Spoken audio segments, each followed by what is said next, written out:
J'ai failli me faire arnaquer sur Fiverr par des usurpateurs d'identité. Si tu veux les détails du début de l'histoire, c'est dans mes 2 précédents réels. Je reçois donc un lien vers un site de transfert d'argent chelou.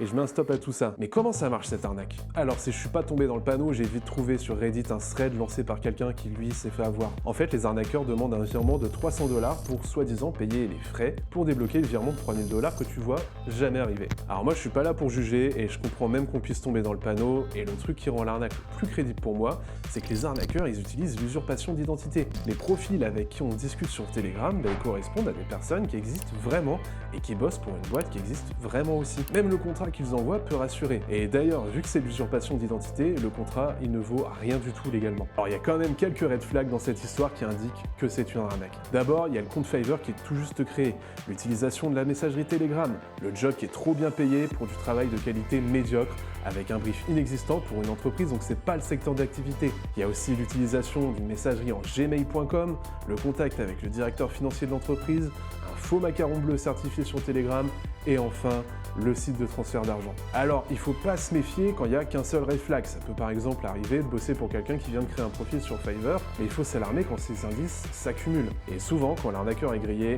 il arrête tout simplement de répondre. Voilà, c'était mon histoire d'arnaque. Je m'appelle Seb et quand j'enquête pas sur des arnaqueurs, je suis monteur vidéo et voix off en freelance. Alors mes DM sont ouverts si vous avez besoin de mes services.